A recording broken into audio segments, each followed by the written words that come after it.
नमस्कार. आरोग्य संपदा या आरोग्यविषयक कार्यक्रमात आपल्या सर्वांचं मनपूर्वक स्वागत आहे. आरोग्यासंबंधी वेगवेगळ्या विषयांवर चर्चा करणे, शंकांचं निरसन करणे आणि तसेच दर्शकांचे मार्गदर्शन करणे हा या कार्यक्रमाचा मूळ उद्देश आहे. दर्शक हो, जानेवारी महिना म्हणजेच थायरॉईड जनजागृती महिना म्हणून साजरा केला जातो आणि आज आपण त्याच अनुषंगाने चर्चा करणार आहोत. आजचा आपला विषय आहे थायरॉईड जनजागृती, समज आणि गैरसमज. यावर चर्चा करण्यासाठी संबंधित तज्ज्ञ डॉक्टरांना आज आपण इथे आमंत्रित केलंय. स्वागत करूया डॉक्टर सुनील अंबुलकर यांचं. नमस्कार सर. कार्यक्रमात आपलं स्वागत आहे sir. Thank you. Doctor Sunil Ambulkar हे शासकीय वैद्यकीय महाविद्यालय नागपूर आणि सुपर स्पेशालिटी हॉस्पिटल इथे प्राध्यापक आणि विभाग प्रमुख म्हणून कार्यरत आहे. तसेच एंडोक्राईन आणि मधुमेह यांचे तज्ज्ञ आहेत. गेल्या 30 वर्षांपासून या क्षेत्रामध्ये यांचे कार्य अगदी उल्लेखनीय आहे. चला तर मग आपण आपल्या चर्चेकडे वळूया. सर, आजचा आपला जो विषय आहे थायरॉईड जनजागृती, तर थायरॉईड ही ग्रंथी किंवा थायरॉईडचे जे आजार आहे यावर चर्चा करणं आज का इतकं गरजेचं किंवा महत्त्वाचं आहे? थायरॉईड ग्रंथीचे आजार हे आता भरपूर प्रमाणात कॉमन झालेले आहेत. 10% जनतेला हा आजार आहे आणि हा आजार जर वेळेवर निदान झालं नाही तर त्याला उशिरा निदान होऊन पेशंटला बऱ्यापैकी त्रास होऊ शकतो. त्यामुळे या आजारांचे निदान करणे व ट्रीटमेंट करणे हे अत्यंत आवश्यक आहे. बरं. आणि सर, थायरॉईड ग्रंथी ही शरीरामध्ये कुठे असते, म्हणजे कशी असते? थायरॉईड ग्रंथी ही फुलपाखरूच्या आकारासारखी असते आणि मानेच्या समोरच्या भागाला ती स्थित असते. साधारण हिचं वजन 20 ते 25 ग्रॅम असं असतं आणि ही ग्रंथी शरीरातलं चयापचयसाठी मदत करते, उंचीसाठी मदत करते, लहान मुलांची बौद्धिक क्षमता वाढवते. सर, थायरॉईड म्हणजे काय आणि या ग्रंथीचे कार्य काय आहेत? थायरॉईडच्या ग्रंथीचे कार्य असं आहे की लहानपणापासून हे ग्रंथीचं काम आहे. लहानपणापासून बुद्धीचा विकास करणे, उंची वाढवणे, शरीरातलं चयापचय आपण त्याला मेटाबॉलिझम म्हणतो या प्रक्रियेत भाग घेणे व शरीराची वाढ बरोबर करणे हे याच्या ग्रंथीचे मुख्य कार्य आहे. बरं. आणि सर, जसं आपण सांगितलं की 10% लोकांना थायरॉईड संबंधी किंवा थायरॉईड ग्रंथी संबंधी काही त्रास किंवा आजार आढळून येतात, तर नेमके कुठले आजार आहेत हे? थायरॉईड ग्रंथी थायरॉक्सिन नावाचं हार्मोन सिक्रीट करते आणि हार्मोनद्वारे शरीराच्या विविध भागावर ते परिणाम करतं. या हार्मोनची कमी किंवा कमतरता त्याला आपण हायपोथायरॉइडिझम म्हणतो. या हार्मोनचं जास्त प्रमाणात जर असेल शरीरात त्याला आपण हायपरथायरॉइडिझम म्हणतो. तसंच त्या थायरॉईड ग्रंथीची कधीकधी सूज होते. सूज जर डिफ्यूज असेल तर त्याला डिफ्यूज गॉयटर म्हणतो आपण, आणि एकाच भाग सुजला असेल त्याला नोड्युलर गॉयटर म्हणतो. तर थायरॉईड ग्रंथीचे नोड्युलचे पण आजार आहेत. तशाच प्रकारे थायरॉईड ग्रंथीचे आजार आपल्याला गर्भावस्थेत दिसतात, लहान मुलात दिसतात, नवजात बालकांमध्ये पण दिसतात. आणि सर, हे जे थायरॉईडचे आजार आहेत हे होण्यामागचं नेमकं कारण काय असू शकतं? आपल्या शरीरात निरनिराळ्या एंडोक्राईन ग्रंथी आहेत. थायरॉईड त्यातली एक ग्रंथी आहे. मग पॅनक्रियाज आहे पोटामध्ये, त्यांनी इन्सुलिन सिक्रीट करतं. मग पिट्युटरी ग्लँड आहे, त्याला आपण मास्टर ऑफ एंडोक्राईन ऑर्केस्ट्रा म्हणतो. ॲड्रिनल ग्रंथी आहे, लेडीजमध्ये ओव्हरीज आणि जेंट्समध्ये टेस्टीज. तर थायरॉईड ही शरीरातली एक एंडोक्राईन ग्रंथी आहे. या ग्रंथीचे आजार मुख्यत्वे ऑटोइम्युन प्रोसेसद्वारे होतात. म्हणजे शरीरातली जी टी सेल्स आहेत, जे शरीरातल्या निर्णय अवयवांना प्रोटेक्ट करतात, त्या टी सेलचं डिस्फंक्शन झालं तर ते टी सेल शरीरातली ही ग्रंथी नष्ट करते किंवा या ग्रंथीचे काम जास्त करते. त्या ऑटोइम्युन प्रोसेसमुळे मुख्य आजार हे होतात. आणि मध्ये सांगितल्याप्रमाणे थायरॉईड ग्रंथीची गाठ वाढते, सूज वाढते, नोड्यूल होतात. काही नोड्यूल नॉर्मल असतात, त्याला आपण बेनाईन म्हणतो, पण 1% लोकांना कॅन्सरची पण शक्यता उद्भवते. असे 3 प्रकारचे मुख्य थायरॉईड ग्रंथीचे आजार आहेत. बरं. आणि सर, आपण जे 3 प्रकारचे हे आजार सांगितलेत याचे काय लक्षणं किंवा काय शरीरात असे विशिष्ट बदल जाणवतात? बरेच बदल जाणवतात. फॉर एक्झाम्पल, आपण हायपोथायरॉइडिझम, शरीरातील थायरॉक्सिनची कमतरता, याच्यामध्ये पेशंटला भूक लागत नाही पण वजन वाढतं. शरीरावर सूज येते, चेहऱ्यावर सूज येते, पायावर सूज येते, पाय दुखतात, पायात क्रॅम्प्स येतात, शरीराच्या समोरच्या भागाला थायरॉईड ग्रंथीची सूज वाढते, त्याला आपण गॉयटर म्हणतो. बद्धकोष्ठता जाणवते, थंडी जास्त वाजते, माणसाला उत्साह कमी येतो, लिथार्जी वाटते त्याला, इत्यादी त्याचे प्रामुख्याचे लक्षणं आहेत. बरं. आणि सर हायपरमध्ये काय अजून लक्षणं? हायपरमध्ये याच्या विरुद्ध, हायपरमध्ये थायरॉक्सिन नावाचं हार्मोन शरीरात कमी असतं, त्याला आपण हायपोथायरॉइडिझम म्हणतो. हायपरमध्ये थायरॉक्सिन नावाचं हार्मोन शरीरात जास्त असतं. त्यामुळे काय होतं की भूक वाढते पण वजन कमी होतं, छातीत धडधड होते, हातात थरथर होते, वारंवार शौचात जावं लागतं, गरमी सहन होत नाही, पेशंटला चिडचिड होते आणि शरीरातला जो थायरॉइड ग्रंथीचा जो भाग आहे समोरचा, मानेसमोरचा, त्याच्यावर सूज येते, कधीकधी डोळ्यांवर सूज येते, डोळे मोठे दिसतात आपले, त्याला आपण ग्रेव्ज ऑप्थॅल्मोपॅथी असं म्हणतो. असे निर्णय अवयवांवरचे यांचे दुष्परिणाम आहेत. आणि सर आपण गॉयटर आणि नोड्यूल याचा आपण उल्लेख केला, हो, तर त्यामध्ये असे काही वेगळे लक्षणं असतात का? आता हायपोथायरॉइडिझममध्ये डिफ्यूज गॉयटर असतो, म्हणजे संपूर्ण ग्रंथी वाढते, समप्रमाणात वाढते. नोड्युलर गॉयटरमध्ये ग्रंथीचा एकच भाग वाढतो आणि ती त्या ग्रंथीची ती फर्म किंवा हार्ड असते, बाकी ग्रंथी नॉर्मल असते. एक भाग वाढला त्याला आपण नोड्युलर गॉयटर म्हणतो, समप्रमाणात ग्रंथी वाढली त्याला आपण डिफ्यूज गॉयटर म्हणतो. बरं. आणि सर आपण हे जे आजार सांगितले 3 प्रकारचे लक्षणं सांगितली, यांचं निदान कसं केलं जातं? काही विशिष्ट टेस्ट, चाचण्या? हो, चाचण्या आहेत ना. आता याचे चाचण्याचे निर्णय प्रकार आहेत. सगळ्यात पहिले आपण थायरॉईड फंक्शन टेस्ट करतो, T3, T4, TSH हार्मोनच्या चाचण्या करतो. या चाचण्या आता प्रत्येक ठिकाणी शहरात, डिस्ट्रिक्ट प्लेसला, तालुका प्लेसला अवेलेबल आहेत. त्याचप्रमाणे त्या शहरात जर थायरॉईड ग्रंथीचं प्रमाण वाढलं असेल, टॉक्सिकोसिस असेल, तर आपण एक थायरॉईडचा स्कॅन करतो, त्याला आपण थायरॉईड टेक्निशियन स्कॅन म्हणतो. हे जे हार्मोन्स वाढले आहेत ते 2 प्रकारचे वाढतात. थायरॉईड ग्रंथीमधनं जर ते स्रावण होत असेल पण उत्पन्न होत नसतील तर त्याला थायरॉइडायटिस म्हणतात, त्याला लो अपटेक म्हणतात, लो अपटेक टॉक्सिकोसिस. आणि हाय अपटेकमध्ये थायरॉईड ग्रंथी खूप हार्मोन सिक्रीट करते, त्याला आपण हाय अपटेक म्हणतो. ते रिप्रेझेंट करायला थायरॉईड टेक्निशियन स्कॅन करतो आपण. बरं. त्याचप्रमाणे गाठ असते थायरॉईड ग्रंथीची, त्यात गाठ कशी आहे, बेनाईन किंवा मॅलिग्नंट म्हणजे कॅन्सर आहे का हे पाहायला आपण त्यात बारीक सुई टाकून तपासणी करतो, त्याला आपण FNAC म्हणतो. त्याचप्रमाणे थायरॉईडची सूज कशी वाढली आहे त्याला एक एक्सरे किंवा अल्ट्रासोनोग्राफी करतो.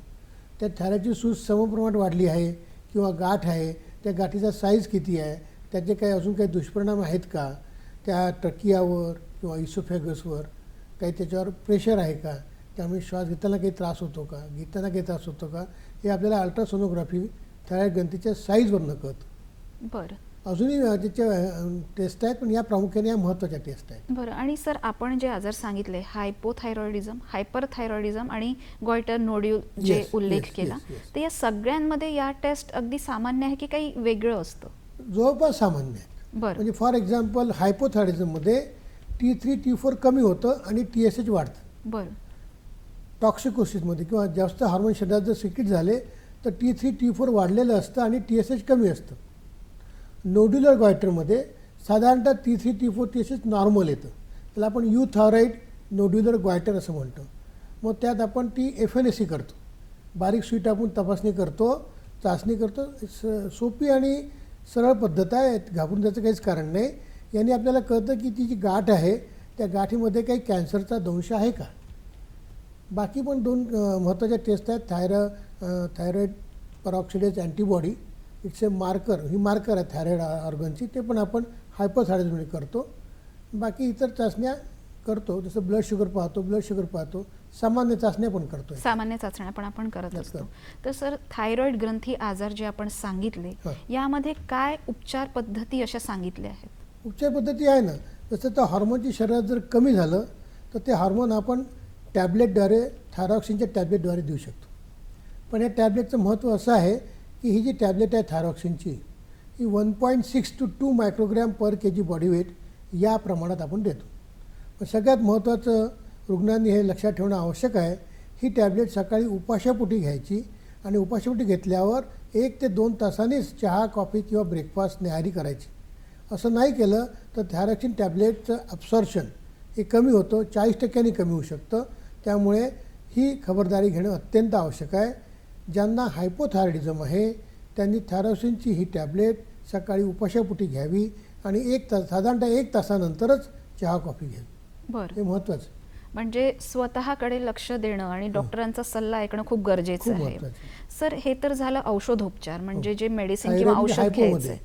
हो, आणि याच्या व्यतिरिक्त हायपरमध्ये पण तुम्ही सांगितलं की हो, ती गोळी हायपरमध्ये कशी? पण आहे. बरं हायपरमध्ये आहाराची उपचाराची त्रिसूत्री आहे बघा. बरं. हायपर थायरॉइडिझममध्ये जर T3 T4 वाढला आहे आणि थायरॉइड स्कॅनमध्ये अपटेक वाढला आहे तर त्याला आपण थायरॉटॉक्सिकोसिस म्हणतो. समप्रमाणात जर ग्रंथी वाढली असेल तर त्याला ग्रेव्ज म्हणतो. एक गाठ वाढली असेल किंवा 2-3 गाठी असेल तर त्याला नोड्युलर किंवा मल्टीनोडल टॉक्सिक गॉइटर म्हणतो. ग्रेव्ज डिसीज जो सगळ्यात कॉमन आहे, त्यात समप्रमाणात थायरॉइड वाढतं, T3 T4 वाढतं आणि TSH कमी होतं. थायरॉइड टेक्निकल स्कॅममध्ये त्याचा अपटेक हा जास्त असतो. याला आपण सुरुवातीला मेडिकल लाईन ऑफ थेरपी देतो. साधारणतः 12 ते 18 महिने, कधी 24 महिनेपर्यंत ही मेडिसिन देतो. 40% लोकांना पूर्ण आराम पडू शकतो.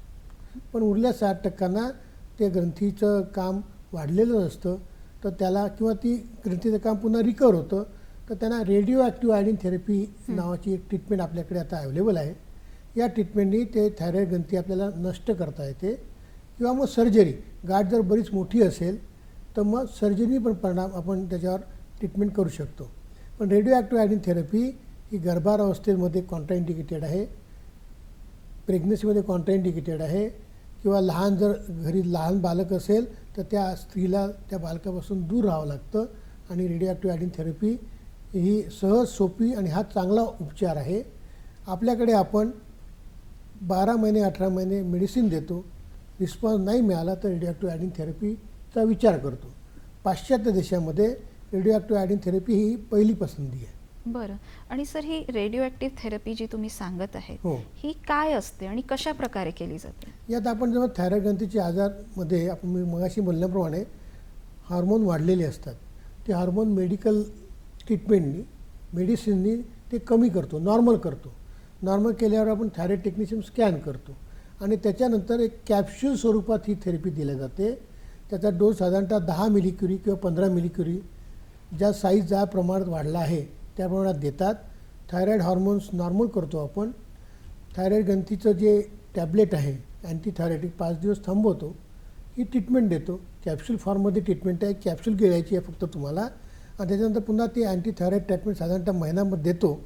90% लोकांना याचा फायदा होतो. याचा दुष्परिणाम असं म्हणता येईल की थायरॉइड ग्रंथी नष्ट होते. मग नष्ट झाल्यावर एक साधारणतः over a period of time 70% लोकांना थायरॉइड ग्रंथीचं काम कमी होतं. मग कमी झाल्यावर थायरॉक्सिन नावाचं हार्मोन ही ट्रीटमेंट आपण त्यांना देतो. पण हा सोपा उपाय आहे, सहज उपाय आहे. टॉक्सिकोसिसमध्ये पेशंटला वारंवार 2 ते 3 महिने डॉक्टरला जावं लागतं. थायरॉइड अँटीथायरॉइड ड्रगचं औषधोपचार करताना कमी जास्त ट्रीटमेंट करावी लागते. त्याच्यापेक्षा हा आजार असेल, ग्रेव्ह डिसीज असेल, तर रेडिओ ॲक्टिव्ह आयडिन देऊन थायरॉक्सिनची एक ट्रीटमेंट घेणं हे सहज, सोपं आणि उत्तम उपाय आहे. ही चर्चा आपण अशी सुरू ठेवूया सर. त्यापूर्वी घेऊया विश्रांती. दर्शक हो, कुठेही जाऊ नका, भेटूया विश्रांतीनंतर.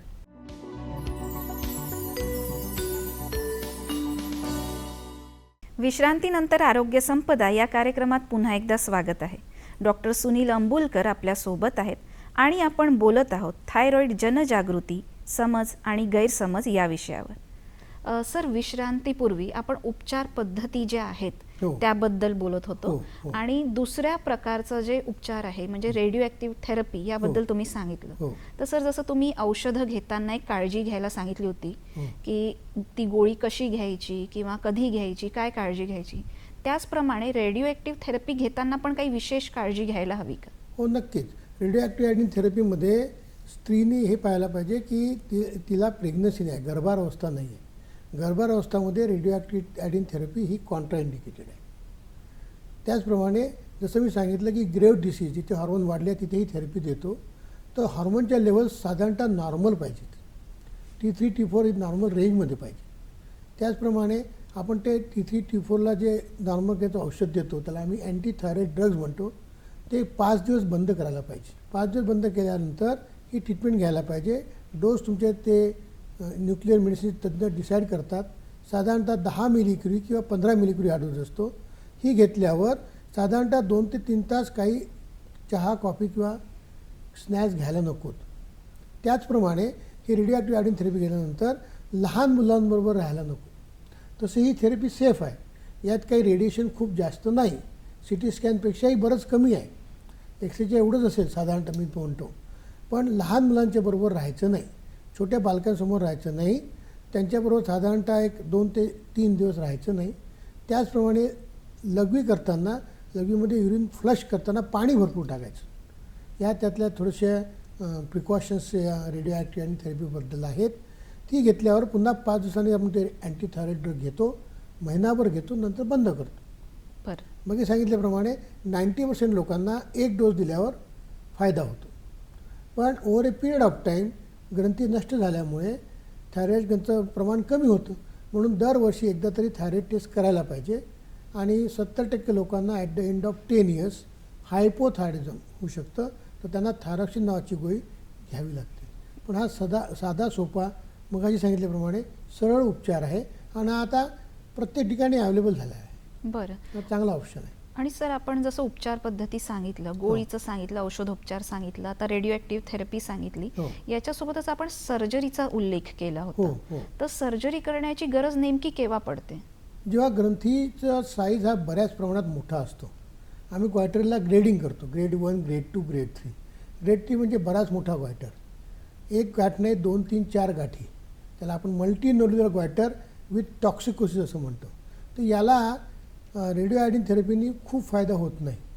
खूप मोठी गाठ असेल, गाठ जर त्याच्या छातीमध्ये गेली असेल, त्याला आम्ही म्हणतो रेट्रोस्टर्नल एक्सटेन्शन असं असेल, किंवा त्या गाठ त्या ट्रकियाला विंड पाईप ज्याला आपण श्वासोच्छ्वास घेतो किंवा अन्ननलिका इसोफेगस याच्यावर कॉम्प्रेस करत असेल, अशा वेळेस surgery is a good choice, is a good option. सर्जरीमध्ये आपण साधारणतः मुख्यतः बऱ्याच प्रकारे गाठ काढतो. त्याला इंग्लिशमध्ये म्हणतात सब टोटल थायरॉइडेक्टॉमी. यांनी पण या आजारावर नियंत्रण निश्चित येतं. पेशंटच्या हार्मोनचा लेव्हल कमी होतो. हायपोथायरॉइडिझम याच्यामध्ये पण होऊ शकतं, पण याचे चान्सेस रेडिओ आयोडीनपेक्षा कमी असतात. हे सर्जरी झाल्यावर दरवर्षी निदान एकदा तरी थायरॉइडची चाचणी करणं आवश्यक आहे आणि हायपोथायरॉइडिझम झालं की नाही पाहणं आवश्यक आहे. बरं सर, आपण जसं सर्जरी करताना, सर्जरी करण्यापूर्वी किंवा सर्जरी केल्यानंतर काय काळजी घ्यायला हवी? सर्जरी करण्याच्या आधी डॉक्टर लोक थायरॉइडचे हॉर्मोन्स नॉर्मल करतात. नॉर्मल केल्याशिवाय सर्जरी करू नये, त्रास होईल पेशंटला. त्याचप्रमाणे सामान्य चाचण्या करतात. पेशंट सर्जरीला फिट आहे की नाही हे पाहतात. ते झाल्यावर सर्जरी झाल्यावर थायरॉइड निघून जातं, त्यामुळे हायपोथायरॉइडिझम होऊ शकतं. त्याचप्रमाणे थायरॉइड ग्रंथीमध्ये 4 पॅराथायरॉइड ग्रंथी असतात, 2 वरती आणि 2 खालती. ते शरीरातलं कॅल्शियमचं संतुलन मेंटेन करतात. त्यांना जर इजा झाली तर शरीरातलं कॅल्शियम कमी होतं. मग हातापायाला मुंग्या येणं, हातपाय आवळणं असं होतं. त्याला आम्ही हायपोपॅराथायरॉइडिझम म्हणतो. तसं जर झालं तर त्या पेशंटला कॅल्शियम आणि व्हिटॅमिन देणं आवश्यक ठरतं. पण थायरॉइड सर्जरी झाल्यावर थायरॉक्सिन तर बहुतांशी पेशंटला लागतं, सगळ्यांना लागतं असं नाही. पण कॅल्शियमची कमी झाली तर कॅल्शियम आणि व्हिटॅमिन डी पण त्यांना द्यावं लागतं. रेअरली 1-2% आवाज घोगरा होऊ शकतो, पण over a period of time तो रिकवर होतो. होर्सनेस ऑफ व्हॉईस होऊ शकतो. बाकी सर्जरीचे दुष्परिणाम थोडेफार असतात, पण ही सर्जरी आता ही अत्यावश्यक सर्जरीमध्ये राहिली नाही आहे. ही सेफ झालेली आहे आणि सर्जरीचे निरनिराळे नवीन प्रकार आले आहेत. आमच्या गव्हर्नमेंट कॉलेजमध्ये, मेडिकल कॉलेजमध्ये आमचे सर्जन आजकाल रोबोटिक सर्जरी पण करतात. की होल सर्जरी पण करतात, रोबोटिक सर्जरी करतात. आमच्या गव्हर्नमेंटमध्ये आमचे जे HOD आहेत आणि जे डीन आहेत सध्या डॉक्टर राज गजबी आहेत, हे तर ट्रान्सओरल सर्जरी पण करतात. रोबोटिक सर्जरी पण आमच्या कॉलेजमध्ये मोठ्या प्रमाणात होते. हे त्यांनी मेडिकल कॉलेजमध्ये आणलेली मोठी सुविधा आहे. तर आजकाल याचे जसं यंग लेडी आहे 20-22 वर्षाची, तिला इथे स्कार दिसेल मानेवर, तो स्कार न दिसावा म्हणून ट्रान्सओरल सर्जरी पण करतात. त्या आमच्या मेडिकल कॉलेजमध्ये ही मोठ्या प्रमाणावर होते. म्हणजे आपण प्रगती करत चाललो हो, आहे. निश्चित. बरं. निश्चित. आणि सर, आपण हे जे औषधोपचार घेणं किंवा रेडिओ ॲक्टिव्ह थेरपी आणि सर्जरी हे जेही सांगितलं उपचार पद्धती, याला काही वयाचं बंधन वगैरे आहे का? तसं वयाचं बंधन नाही. ही सर्जरी सेफ आहे, मॉडरेट सर्जरी म्हणता येईल. पण 75 वर्ष 80च्या वरती असेल तर आपण साधारणतः सर्जरी टाळायचा प्रयत्न करतो, कारण की surgery becomes a little more for the patient of this age.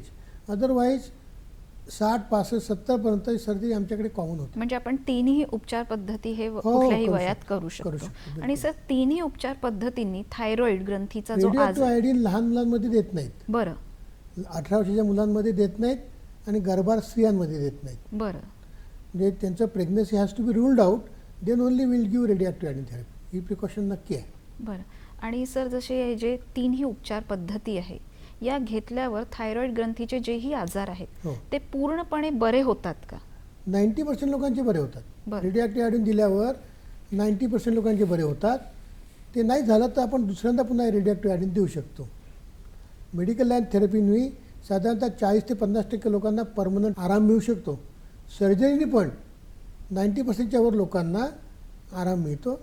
फार रेअरली दुसरी सर्जरी करावी लागते. बरं. आणि सर समजा एकदा जसं तुम्ही म्हणतायत की 90% लोकांना आराम मिळतो, हो, तर आराम मिळाल्यावर परत होऊ शकतो का? म्हणजे रिकरन्स असतं का याचं? रिकरन्स असतं, पण रिकरन्स रेअर आहे. It's very rare.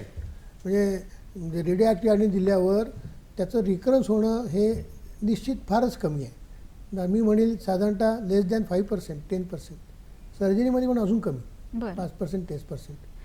सर आपण जी चर्चा करतो आहे तितक्या वेळपासनं, तर आपण बरेचदा उल्लेख केला गर्भावस्था, लहान मुलं किंवा नवजात बालक. हो, तर या तिघांमध्ये पण थायरॉइड ग्रंथी आजार होऊ शकते का? म्हणजे निदान कसं केलं जाऊ शकतं? नाही, आजकाल असं आहे की प्रत्येक गर्भार स्त्रीनी ब्लड शुगर टेस्ट करणं, ग्लुकोज टॉलरन्स टेस्ट करणं आणि थायरॉइडची टेस्ट करणं अनिवार्य झालं आहे.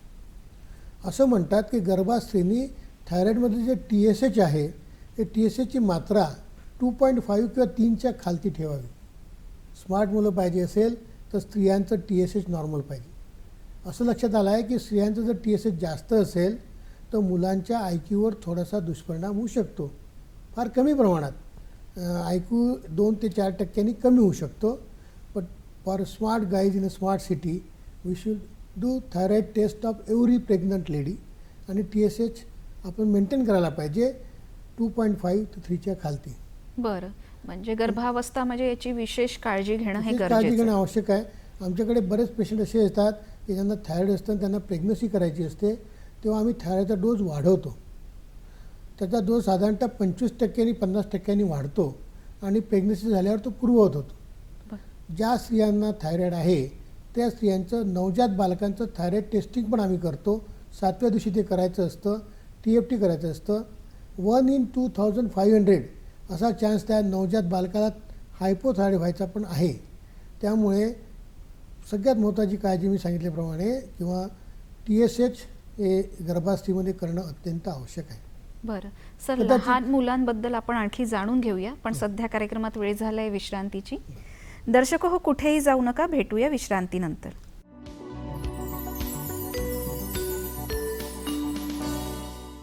विश्रांतीनंतर आरोग्य संपदा या कार्यक्रमात पुन्हा एकदा स्वागत आहे. सर विश्रांतीपूर्वी आपण गर्भावस्था, नवजात बालक आणि लहान मुलं यांच्याबद्दल बोलत होतो, म्हणजे हो. त्यांच्यात थायरॉइड ग्रंथी आजार जे आहेत त्याबद्दल. हो. तर आणखी काय सांगता येईल? पहा, आपल्याकडे आयोडीन डिफिशियन्सी नाही आहे, पण हिमालयन बेल्टमध्ये गंगाचा जो एरिया आहे, गँजेस आणि त्या एरियामध्ये आयोडीन डिफिशियन्सी आहे.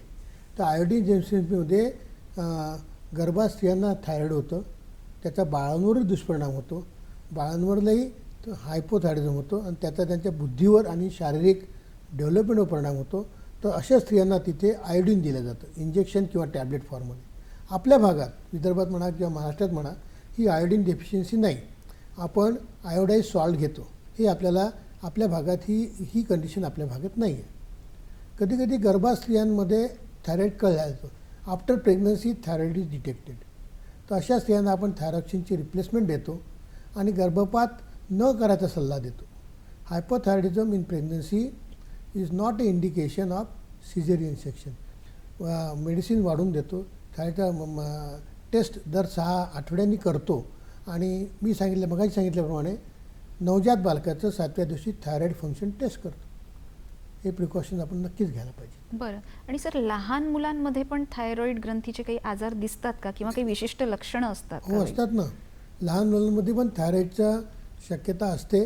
हायपोथायरॉइडिझम होऊ शकतं किंवा हायपर किंवा टॉक्सिकोसिस पण होऊ शकतं, पण हायपो कॉमन आहे. याच्यामध्ये मुलाचा बौद्धिक क्षमता कमी होतो, त्याच्या शाळेचा त्याचा परफॉर्मन्स कमी होतो, तो स्थूल होतो, वजन वाढतं, जेवण खाऊन कमी होतं तरी वजन वाढतं, त्याची शारीरिक क्षमता कमी होतो, तो खेळण्यामध्ये इंटरेस्ट घेत नाही, शरीराच्या समोरच्या मानेच्या समोर भागाला सूज येते.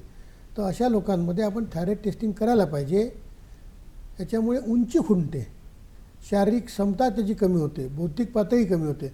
त्याला जर निदान वेळेवर केलं आणि ट्रीटमेंट दिली तर बौद्धिक पातळी पण नॉर्मल राहील, उंची पण वाढेल आणि त्याची शारीरिक क्षमता खेळणं पूर्ववत होईल. बरं, त्याला आपण ज्युवेनाईल हायपोथायरॉइडिझम असं म्हणतो. बरं, म्हणजे आई-वडिलांनी म्हणजे मुलाच्या शरीरात काही बदल जाणवत आहेत का याकडे लक्ष द्यायला हवं Yes, अगदी आणि योग्य वेळेवर डॉक्टरकडे जायला जायला हवं. हवं. तसं डॉक्टरांकडे गेल्यावर जसं तुम्ही सांगितलं की टेस्ट होत आहेत, त्याचं निदान झाल्यावर उपचार पद्धती काय दिल्या जाते लहान मुलांना? जसं अडल्टमध्ये आता थायरॉक्सिन रिप्लेसमेंट, बरं, लहान मुलांना थायरॉक्सिनची मात्रा थोडी जास्त लागते अडल्टपेक्षा.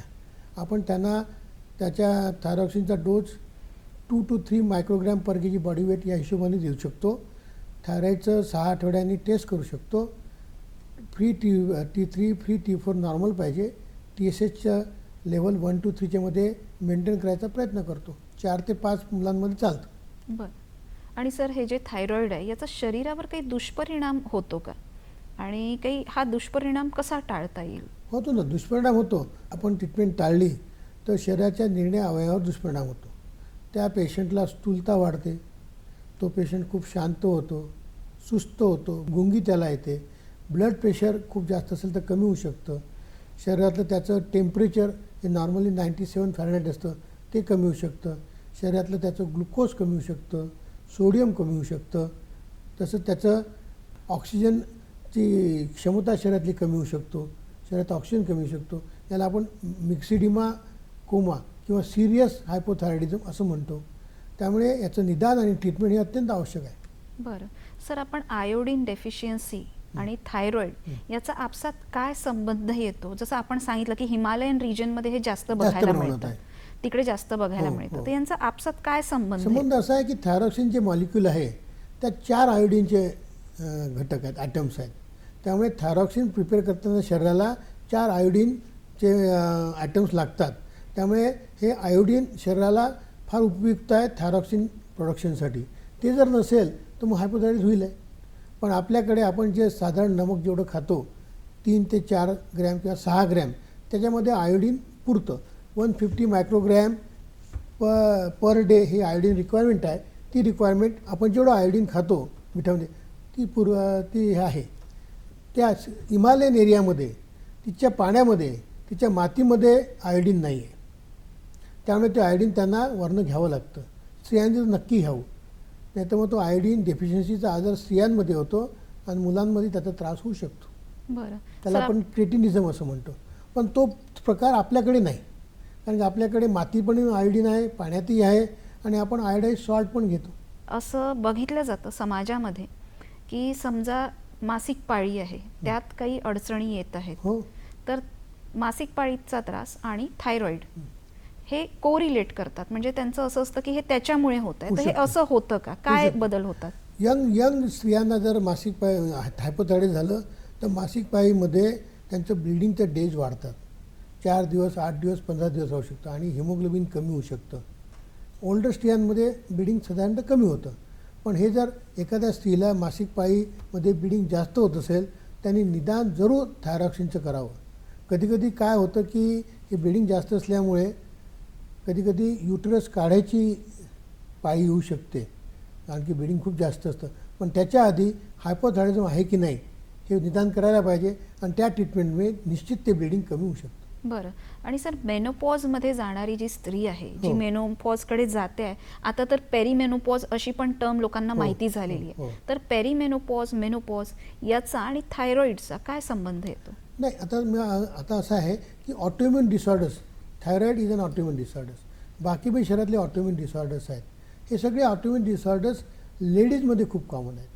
थायरॉइड ग्रंथीचे आजार हे पुरुषांपेक्षा लेडीमध्ये 6 पटीने जास्त आहेत. तर 20, 30, 40 किंवा 45 या वयात थायरॉइडचे आजार लेडीजमध्ये जास्त दिसतात. त्यामुळे कमीत कमी वर्षातून एकदा तरी थायरॉइड लेडीजनी TSH नावाची टेस्ट जरूर करावी. म्हणजे रेग्युलर चेकअप त्यांनी करणं वर्षातून गरजेचं आहे. एकदा चेकअप करावं. बरं. आणि सर असं म्हटलं जातं की जसं तुम्ही सांगितलं की स्त्रियांमध्ये जास्त प्रमाणात आढळतं आढळतं. पुरुषांपेक्षा. हो तर सध्याची जी लाईफस्टाईल आहे त्याच्यात स्ट्रेस खूप वाढलेला हो आहे. आहे ना. आणि स्ट्रेस हे जसं स्त्रियांमध्ये जास्त, पुरुषांमध्ये पण आहे ऑब्व्हियसली, आहे. पण स्त्रियांमध्ये जास्त पण असतो. तर रिगार्डलेस दॅट आपण थायरॉइड आणि स्ट्रेस याला कसं संबंध दाखवू शकतो? मी मगाशी सांगितलं थायरोटॉक्सिकोसिस, जेव्हा हार्मोन वाढतं शरीरातले, त्याला आपण ग्रेव्ह डिसीज कॉमन सांगितलं मी. डोळे पण साईज वाढते, डोळ्याचा भाग मोठा दिसतो, मानेला ग्रंथी असते. हा जो आजार आहे थायरोटॉक्सिकोसिस, लेडीजमध्ये स्ट्रेस जेव्हा जास्त येतो काही कारणास्तव, तर हा आजार वाढतो. म्हणजे यंग मुली 15-20 वर्षाचे एक्झाम पिरियडमध्ये हा आजार वाढतो. काही त्यांना ट्रॉमा झाला, शारीरिक ताण आहे, मानसिक ताण आहे, तर हा आजार वाढतो. तर स्ट्रेसची थायरोटॉक्सिकोसिसची रिलेशन जास्त आहे. हायपोथायरॉइडिझमचं तेवढं नाही. बरं. नक्की आहे. आणि सर जसं स्ट्रेसमुळे स्त्रियांमध्ये होतो, तर हो. स्ट्रेसमुळे लहान मुलांमध्ये पण असं होऊ शकतं का? लहान मुलांमध्ये कमी प्रमाणात होईल. कमी लहान मुलं प्रमाणात तेवढा स्ट्रेस स्ट्रेस घेत नाही, त्यामुळे त्यांच्यात हे प्रमाण कमी राहू त्याला शकतं की लक्षात आलं स्ट्रेसमुळे तर. होत आहे. स्त्रियांमध्ये नक्की आहे. नक्की आहे. सर जसं आपण कॅन्सरचं प्रमाण पाहतो आहे, वेगवेगळ्या अवयवांचा कॅन्सर हो हो हा वाढत चालला हो आहे. हो. तर तसं थायरॉइड ग्रंथीचा कॅन्सर याबद्दल काही सांगता येईल? पण शरीरातल्या निर्णया अवयवांमध्ये कॅन्सर्स आहेत. 1% कॅन्सर्स हा थायरॉइड ग्रंथीचे आहेत. त्याच्यामध्ये मगाशी सांगितल्याप्रमाणे गाठ असते, नोड्युलर एनलार्जमेंट होते, आणि ती गाठ भराभरा वाढते. आणि ती गाठ वाढल्यामुळे श्वास घेताना त्रास होतो, कारण की ट्रकिया विंड पाईप जो असतो तिच्यावर ते कॉम्प्रेशन राहू शकतं, किंवा अन्ननलिकेवर कॉम्प्रेशन होऊ शकतं. त्या गाठ तिथे वाढल्यामुळे आपल्या मानेमध्ये पण छोटे छोटे गाठी पण तयार होतात, त्याला आपण लिम्फ नोड एनलार्जमेंट म्हणतो. हे झालं तर याचं निदान त्वरित करणे आणि ट्रीटमेंट करणं आवश्यक आहे. थायरॉइड ग्रंथीचे कॅन्सरचे निर्णय प्रकार आहेत, जसं पॅपिलरी कार्सिनोमा, फॉलिक्युलर ॲनाप्लास्टी किंवा इतर. तर याच्यामध्ये निदान करण्यासाठी आपण तिथं थायरॉइड फंक्शन टेस्ट करतो, तिथं नॉर्मल असतं. मग आपण FNAC करतो, बारीक सुई टाकून तपासणी करतो, आणि अल्ट्रासोनोग्राफी करतो. अल्ट्रासोनोग्राफीवर तो गाठ किती मोठी आहे, त्याचा साईज कसा आहे, ती त्या थायरॉइड ग्रंथीच्या बाहेर पसरली आहे का, असोसिएटेड लिम्फ नोड आहे का, या गोष्टी पाहतो. आणि FNACमध्ये एक पद्धती आहे, बेथेस्डा म्हणून पद्धती आहे, त्यात पाहतो की ग्रेड त्याचे कसे आहेत. थायरॉइडचं कॅन्सरचं निदान झाल्यावर त्याला सर्जरी हा सगळ्यात उत्तम उपाय आहे. सर्जरी करतो. सर्जरी केल्यावर गरज वाटल्यास रेडिओ आयोडीन थेरपी पण देतो. बरं. सर पण कॅन्सर हा आजार घाबरण्यासारखा नाही. बरं. हा कॅन्सर तेवढा ॲग्रेसिव्ह नाही, पण याची त्वरित उपाययोजना केली तर मनुष्य पुष्कळ वर्ष दीर्घायुष्य जगू शकतो. हे मला सांगायचं आहे तुम्हाला. ह्या कॅन्सरबद्दल घाबरून जायची गरज नाही आहे.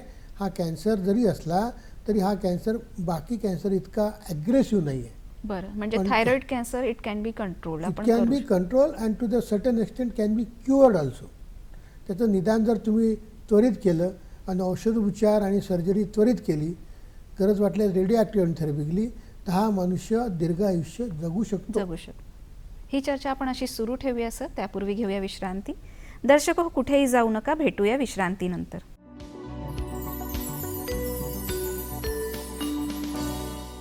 विश्रांतीनंतर आरोग्य संपदा या कार्यक्रमात पुन्हा एकदा स्वागत आहे. सर, आपण विश्रांतीपूर्वी नवजात बालक, गर्भावस्था, स्त्रियांची जशी मासिक पाळी, मेनोपॉज या सगळ्यांबद्दल आणि थायरॉइड ग्रंथी आजार याच्याबद्दल चर्चा केली. हो. तर सर, समाजामध्ये आणखी एक अशी म्हणजे दृष्टिकोन बघितला जातो की स्त्रियांमध्ये, पुरुषांमध्ये तर आहेच, पण स्त्रियांमध्ये की समजा लठ्ठपणा आला तर त्यांचं असं असतं की लठ्ठपणा आला, वजन वाढलं म्हणजे नक्कीच थायरॉइड झालेला हो, आहे, हो. किंवा थायरॉइड झाला आहे म्हणून वजन कमी झालं, किंवा म्हणून वजन खूप वाढलं. दोन्ही तर प्रकार. याच्या मागे काय संबंध आहे? हे बघा, थायरॉइडमध्ये जो हायपोथायरॉइडिझम आहे त्याच्यामध्ये स्त्रियांचं वजन वाढतं, पण ते वजन फक्त 3 किलो मॅक्झिमम 5 किलो वाढतं. पण सिम्पल ओबेसिटी जी असते त्याच्यामध्ये वजन 10 किलो, 15 किलो, 20 किलो वाढतं. तर स्त्रियांचा आजार जर वजन जर 3 ते 5 किलो वाढलं असेल तर थायरॉइडची शक्यता राहू शकते. प्रत्येक लठ्ठ माणसांमध्ये थायरॉइड असतं असं नाही, पण 15 किलो 20 किलोचं वजन वाढत असेल तर थायरॉइडला दोष देऊन उपयोग नाही. थायरॉइडची टेस्ट तुम्ही जरूर करा, पण लठ्ठपणाबद्दलचे जे आजार आहेत त्याची टेस्ट करणं आणि त्याच्यावर उपचार करणं अत्यंत आवश्यक आहे. बरं. आणि सर यावर काय उपचार करायला हवे? म्हणजे समजा ते थायरॉइडमुळे आहे लठ्ठपणा आलेला, तर काही असं विशिष्ट उपचार करायला हवं? हायपोथायरॉईडमध्ये जी ट्रीटमेंट आहे थायरॉक्सिनची ती घ्यायला पाहिजे. त्याने तुमचं वजन 3 ते 5 किलो कमी होऊ शकतं. बरं, म्हणजे आपण ते मेंटेन ठेवू शकतो. मेंटेन करू शकतो तेवढं बिलकुल. वजन. तेवढं कमी. बरं. आणि सर समजा कुणाला थायरॉइड हा आजार झालेला आहे हो. किंवा होऊ नये यासाठी पण, तर काय आहारामध्ये त्यांनी घ्यायला हवं? काय विशेष काळजी आहारात घ्यायला हवी? असं आहाराचा खूप संबंध नाही आहे, पण आयोडीन डेफिशियन्सी एरियामध्ये तो आयोडीन डेफिशियन्सीमुळे थायरॉइड होतो. बाकी ठिकाणी आपण असं काही विशिष्ट शरीरात घ्यायला पाहिजे त्याने तो थायरॉइडचे आजार होणार नाहीत असं नाही आहे. खूप जास्त आयोडीन घेऊ नये, खूप कमी आयोडीन नसावं, या 2 गोष्टी आहेत. पण आपल्याकडे समतोल आहे या आयोडीनचा आपल्या भागात, त्यामुळे तसं नाही आहे. बरं. म्हणजे असं घेऊन किंवा एखादी गोष्ट आपण केली तर आपल्याला थायरॉइडचा आजार होणार नाही असं नाही आहे. बरं. म्हणजे आहारामध्ये त्यांनी संपूर्ण आहार हा व्यवस्थित घ्यायला घ्यायला हवा. पाहिजे, बिलकुल. आणि सर जसं आहारासोबतच आजकालचं जे आपलं लाईफस्टाईल आहे हो. त्या अनुषंगाने पण व्यायाम, योगा याबद्दल पण काही सांगता येईल का, की जी विशेष काळजी आजच्या जनरेशननी घ्यायला हवी, की जेणेकरून त्यांना थायरॉइड या आजारापासून स्वतःचा बचाव करता येईल? हो, थायरॉईड आणि लठ्ठपणा हे थोडंसं रिलेटेड आहे. लठ्ठपणासाठी बचाव करणं आवश्यक आहे. आता असं झालं आहे आपल्याकडे लाईफस्टाईल मॉडिफिकेशन्स खूप झाले आहेत. आपल्याकडे आता टी व्ही आला आहे, मोबाईल आला आहे, ते फास्ट फूडचे ऑर्डर देतात, संध्याकाळी 5 ते 7 टी व्हीसमोर बसतात, मैदानी खेळ खेळत नाहीत. याच्यामुळे लठ्ठपणा वाढला आहे. कॅलरी इंटेक खूप वाढला आहे, कॅलरी आउटपुट काही झालं नाही आहे. हे लाईफस्टाईल आपण पूर्णपणे बदलायला पाहिजे. कमीत कमी 1 तास तरी व्यायाम करायला पाहिजे, वॉकिंग करायला पाहिजे. 6000 स्टेप्स हे कमीत कमी 1 तासात चालायला पाहिजे. हा अच्छा, सस्ता आणि टिकाऊ असा व्यायाम आहे. लहान मुलांनी मैदानी खेळ खेळावेत. हे जे फास्ट फूडचं जे फॅड आहे हे कमी करावं. सकस आहार घ्यावा, प्रोटीन्स वाढवावीत, कार्बोहायड्रेट आणि स्निग्ध पदार्थ, फॅट्स किंवा ऑइल हे कमी करावं. लहान मुलांचाच लठ्ठपणा जर कमी केला तर ते मोठेपणी लठ्ठ होत नाहीत. त्यामुळे लठ्ठ माणसं हे लहानपणीच लठ्ठ असतात. तर तेव्हापासूनच व्यायाम, आहार आणि एक्झरसाईज याचं महत्त्व खूप आहे. Stitch in time saves 9. त्यामुळे सुरुवातीपासूनच मुलांच्या एक्झरसाईजवर, खाण्यापिण्यावर लक्ष ठेवणं आवश्यक आहे. बरं. सर आपण नवजात बालक याच्याबद्दल आधी पण उल्लेख केला आणि हो. आता पण आपण सांगितलं की लहान मुलांना, नवजात बालकांकडे हो, हो. लक्ष द्यायला हवं. Yes. तर नवजात बालकांबद्दल आणखी काय सांगता येईल? आता तर असं झालं की प्रत्येक ज्या स्त्रीला थायरॉईडचा आजार आहे त्या स्त्रियांना तर मस्ट आहे लहान मुलांचं, नवजात बालकाचं थायरॉईड टेस्ट करणं. 1 in 2500 लोकांना त्या नवजात बालकाला थायरॉईड राहू शकतं. तर 7व्या दिवशी आपण त्याचं थायरॉईड टेस्टिंग करतो. आता तर असं म्हणतात की युनिव्हर्सल स्क्रीनिंग करायला पाहिजे. प्रत्येक नवजात बालकाचं जमलं तर थायरॉईड टेस्ट करायला पाहिजे. त्याचे कमी आहेत, 1 in 2500 आहेत. पण मुख्य लेडीजला जर थायरॉईड आजार असेल तर निश्चितपणे त्या नवजात बालकाचं थायरॉईड टेस्टिंग करायला पाहिजे. त्याला जर थायरॉक्सिन हायपोथायरॉइड निघालं आणि त्याला जर थायरॉक्सिन दिलं तर त्याची बौद्धिक क्षमता आणि शारीरिक क्षमता ही नॉर्मल बाळासारखी राहू शकते. बरं. हे खूप महत्त्वाचं आहे. जसं तुम्ही ट्रीटमेंट लेट कराल तसं त्याचा बौद्ध्यांक किंवा IQ ज्याला म्हणतो तो कमी होऊ शकतो किंवा त्याची शारीरिक क्षमता, उंची कमी होऊ शकते. जसं सांगितलं की आईपासनं मुलाला होऊ शकतं किंवा नवजात बालकाला असेल तर टेस्ट करायला हवे किंवा काळजी घ्यायला हवी. तर हे थायरॉइड जो आजार आहे हा अनुवंशिक पण आहे का? काही प्रमाणात आहे ना, बरं. निश्चित आहे. आपल्या फॅमिलीमध्ये हिस्ट्री मिळते, म्हणजे आईला किंवा वडिलांना थायरॉईडचा आजार असतो. काही प्रमाणात हा अनुवंशिक आजार आहे. बरं. निश्चित आहे. सर जसं आता आपण उल्लेख केला आई किंवा वडिलांना असेल तर अनुवंशिक होतो. तर आपण बऱ्याच वेळपासून चर्चा करतोय तर नवजात बालक आहे, लहान मुलं आहे, स्त्रिया आहे यांच्या समस्या आणि थायरॉइड याचं आपण चर्चा केली. पण पुरुष आणि थायरॉइड समस्या याबद्दल काय सांगता येईल? पुरुषांचा आजार थायरॉईडचे आजार पुरुषांमध्ये असतात, पण स्त्रियांमध्ये ते 6 पटीने असतात. ऑटोइम्युन डिसऑर्डर जे आहेत हे स्त्रियांमध्ये कॉमन आहेत. पुरुषांमध्येही थायरॉईडचे आजार दिसतात, पण त्यांची संख्या तुलनात्मकता स्त्रियांपेक्षा कमी आहे. त्यांच्यामध्ये हायपोथायरॉइडिझम, त्यांच्यामध्ये थायरॉइडॉक्सिकोसिस किंवा ग्रेव्ह डिसीज, त्यांच्यामध्ये नोड्युलर थायरॉईडचे आजार आपल्याला दिसतात. बरं. आणि सर पुरुषांनी काही वेगळी काळजी घ्यायला हवी का? म्हणजे काही त्यांचं लाईफस्टाईल असं चेंज करायला हवं का? स्मोकिंगमुळे थायरॉईडचे आजार वाढतात. पुरुषांमध्ये स्मोकिंग हे आपल्या भागात जास्त दिसतं स्त्रियांपेक्षा. स्मोकिंगमुळे थायरॉईडचे आजार वाढतात. तर स्मोकिंग जर असेल तर निश्चित स्टॉप करायला पाहिजे. बरं. बाकी त्यांचे चाचण्या, औषधोपचार, ट्रीटमेंट, सर्जरी हे स्त्रियांसारखंच आहे. बरं. आणि सर आपण जे सांगितलं लाईफस्टाईल मॉडिफिकेशनमध्ये लठ्ठपणा म्हणजे सिंपल ओबेसिटी म्हणजे सामान्य लठ्ठपणा हा वेगळा झाला हा वेगळा आहे, आणि थायरॉइडमध्ये हा दोन्ही वेगळे आहेत. बरं होणारा लठ्ठपणा हा वेगळा आहे. हो. तर यामध्ये नेमकी ट्रीटमेंट काय घेता येईल जर सामान्य लठ्ठपणा आहे त्या व्यक्तीला तर? सामान्य लठ्ठपणामध्ये मी सांगितलं की थायरॉईडमध्ये 3 ते 5 किलो वजन वाढतं. लठ्ठपणाचे ग्रेड्स आहेत, ग्रेड 1, ग्रेड 2, ग्रेड 3. त्यात 10 किलो, 15 किलो, 20, 25 किलो, 30 किलो वजन वाढतं. लठ्ठ लोकांना डायबिटीज, ब्लड प्रेशर आणि कोलेस्ट्रॉलचे प्रॉब्लेम असतात. त्याला आपण म्हणतो HDL, hypertension, diabetes and lipid, HDL. त्याचप्रमाणे आपल्या लिपिड प्रोफाईलमध्ये HDL आहे, high density lipoprotein, which is protective to the heart. बरं. तो हे कहाणी है दिए की और तूफान की. एका साईडला HDL आहे, हायपर टेन्शन, डायबिटीस, लिपिड. हे वाढलं तर लठ्ठ माणसाला खूप त्रास होतो. आणि दुसरीकडे HDL आहे, हाय डेन्सिटी लायपोप्रोटीन, लिपिड प्रोफाईलमध्ये पाहिलं असेल, हे हार्टला प्रोटेक्टिव्ह आहे. हे वाढायला पाहिजे. हे लाईफस्टाईल मॉडिफिकेशन एक्झरसाईजनी वाढेल.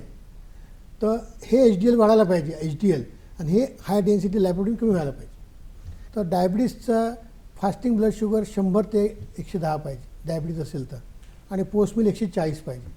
ब्लड प्रेशर असेल तर 130/80 आहे, हा पुन्हा नंबर झाला. टोटल कोलेस्ट्रॉलचं प्रमाण 160च्या खाली पाहिजे. LDL हे बॅड कोलेस्ट्रॉल आहे. टोटल कोलेस्ट्रॉल आणि LDL आर बॅड कोलेस्ट्रॉल. तर LDLचं प्रमाण 70च्या खाली पाहिजे. HDL is a good cholesterol, त्याचं प्रमाण 55च्या वर पाहिजे. शरीरात क्रिएटिन नसतं, किडनीचा आजार त्याला म्हणतो. क्रिएटिनचं प्रमाण 1.2च्या खालती पाहिजे. त्यामुळे हे सगळे नंबर्स आहेत, हे नंबर्स मॅच करायला पाहिजे. म्हणजे योग्य ते प्रमाण हॉर्मोन्सचं जर आपण मेंटेन केलं तर आणि नक्कीच थायरॉईडचं संबंध, हां. थायरॉइडचं पण आपण मेंटेन करू शकतो. Yes. ही चर्चा आपण अशी सुरू ठेवूया सर. त्यापूर्वी घेऊया विश्रांती. दर्शक हो, कुठेही जाऊ नका, भेटूया विश्रांतीनंतर.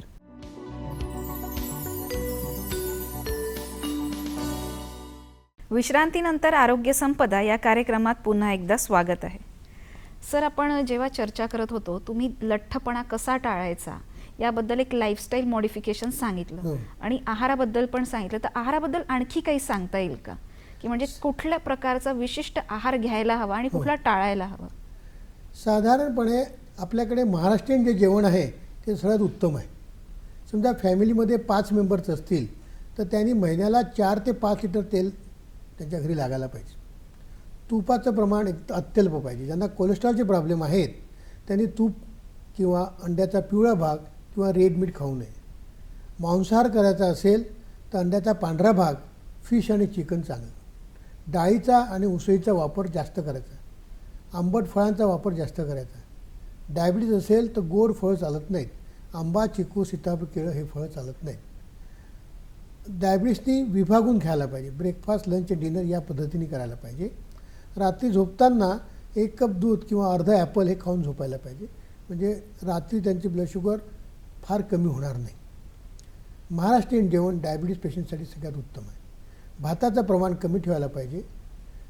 भाकरी किंवा पोळी गव्हाची ही चालते. भाजी आणि डाळीचं प्रमाण हे जास्त असायला पाहिजे. बरं सर, आपण थायरॉइडशी संबंधित आयोडीन डेफिशियन्सी याबद्दल बोललो होतो. हो. तर आयोडीन आणि सॉल्ट तुम्ही जसं सांगितलं, हो, हो. तर सॉल्टचं प्रमाण म्हणजे मिठाचं प्रमाण आणि थायरॉइड किंवा आपलं एक जनरल लठ्ठपणा, लाईफस्टाईल आणि ओव्हरऑल हेल्थ, आपलं एक सामान्य स्वस्थपणा, याच्या संबंधात काय सांगते? आयोडीनयुक्त सॉल्ट आपण घ्यायलाच पाहिजे. नॉर्मली इथे 4 ते 6 ग्रॅम घ्यायला पाहिजे दिवसातनं. जास्त सॉल्ट प्रमाणात जास्त झालं तर ब्लड प्रेशर व्हायची शक्यता निश्चित असते. त्याचप्रमाणे समाजात एक गैरसमज आहे, पानकोबी, फुलकोबी किंवा सोयाबीन हे खाल्लं तर थायरॉईडचे आजार वाढतात. आपण त्या तितक्या प्रमाणात खात नाही. आपण अर्धा पाव पानकोबी, फुलकोबीची भाजी खाऊ, सोयाबीन एक अर्धा वाटी खाऊ. आणि मी सांगितल्याप्रमाणे थायरॉक्सिन सकाळी उपाशापोटी घेतल्यावर 1 तास काहीच करायचं नाही. आणि नंतर जर तुम्ही लंच आणि डिनरमध्ये या गोष्टी घेतल्या तर याचा थायरॉईडच्या आजारावर काहीही दुष्परिणाम होत नाही. म्हणजे आपण ते घेऊ शकतो. घेऊ शकता. बरं. अत्यल्प प्रमाणात, नॉर्मल प्रमाणात ते घेऊ शकता. बरं सर, आपण जसं सांगितलं की थायरॉक्सिनची जी गोळी आहे ती घेतल्यावर काही खायचं नाही आहे, तर बरेचदा असं होतं की इतर औषधोपचार सुरू असतं, म्हणजे जसं डायबिटीसच्या गोळ्या आहे, बीपीच्या गोळ्या आहे, तर थायरॉइडची गोळी आणि या इतर गोळ्या किंवा अजूनही काही अँटीबायोटिक्स आहे किंवा एक आजाराचं घेत आहे, व्हायरल फीवरचंच औषधोपचार सुरू आहे, त्याच्यात काय डिफरन्स असायला नाही, हा महत्त्वाचा प्रश्न आहे. तुम्ही जो प्रश्न विचारला हा प्रॅक्टिकली खूप महत्त्वाचा आहे.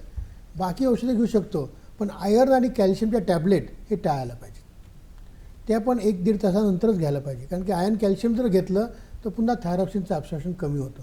बाकी औषधोपचार तुम्ही जसे पाहिजे तसे करू शकता. बरं, म्हणजे सकाळी उठून उपाशीपोटी थायरॉक्झिन, थायरॉइडची गोळी घेतल्यावर निदान 1 तासानंतरच तुम्ही काही आपण करू शकता. कुठल्याही औषधोपचार किंवा खाणं पिणं घेऊ शकतो. बरं सर, दर्शकांना काय असा सल्ला किंवा टेक होम मेसेज आज तुम्ही इथे देणार? थायरॉईडची टेस्ट वर्षातून एकदा करणं आवश्यक आहे. त्यामुळे त्याचं निदान थायरॉईड आजाराचं लवकर होईल. आपण असं म्हणतो स्टिच इन टाईम सेव्ज नाही. त्याचप्रमाणे आपल्याकडे डायबिटीज, ब्लड प्रेशर आणि कोलेस्ट्रॉल याचे आजार वाढतात आहे. याच्याचमुळे आपल्यावर हार्टवर किडनीवर दुष्परिणाम होतात. तर वर्षातून एकदा ग्लुकोज टॉलरंट टेस्ट किंवा डायबिटीजची टेस्ट, वर्षातून एकदा ब्लड प्रेशर, ECG आणि लिपिड प्रोफाईल करणं आवश्यक आहे. त्याचप्रमाणे लाईफस्टाईल मॉडिफिकेशन करणं आवश्यक आहे. मग अशी सांगितल्याप्रमाणे 6000 स्टेप्स पर डे चालणं आवश्यक आहे 45 मिनटात डॉक्टरी सल्ल्यानुसार. आपल्याकडे स्मार्टफोन आहेत, त्यात स्मार्ट ॲप आहे, हेल्थ ॲप आहे, त्यात दिसतं आपण किती चालतो. तर 6000 स्टेप चालल्याशिवाय आपण विश्रांती करायलाच नको. त्याचप्रमाणे डाएटचं सांगितलं मी मगाशी की family of 5 should consume 4 to 5 litres of oil. ज्यांना कोलेस्ट्रॉलचे प्रॉब्लेम आहे त्यांनी तूप, अंड्याचा पिवळा भाग आणि रेड मीट घ्यावं नाही. मांसाहार करायचा असेल तर white off the egg, fish आणि चिकन चालतं. शरीरात डाळी आणि उसळी याचा उपयोग जास्त करावा. आंबट फळं जास्त खावीत. आंबा, चिकू, सीताफळ, केळं गोड फळं कमी ठेवावीत, निदान डायबिटीज पेशंटनी तरी. आणि रात्री झोपताना डायबिटिक पेशंटनी 1 कप दूध आणि अर्धा ॲपल घ्यावं, म्हणजे रात्री त्यांची ब्लड शुगर कमी होणार नाही. तर prevention is better than cure. त्या आजाराचं निदान करणं, निदानावर वेळोवेळी उपचार करणं आणि ट्रीटमेंट करणं आवश्यक आहे. बहुतांश सर्व थायरॉईड आजारांवर आपण व्यवस्थित उपचार केले तर त्याचं निदान व्यवस्थित झालं तर त्याच्यावर पूर्णपणे ट्रीटमेंट किंवा उपचार पद्धती करून आपल्याला व्यवस्थित नॉर्मल आयुष्य जगता येतं असं मला वाटतं. सर, आपण वेळ काढून इथे आलात आणि दर्शकांना योग्य ते मार्गदर्शन केलं, ही चर्चा केली आणि शंकांचं निरसन केलं, त्यासाठी नागपूर दूरदर्शनतर्फे मी आपलं आभार मानते सर. धन्यवाद. थँक्यू.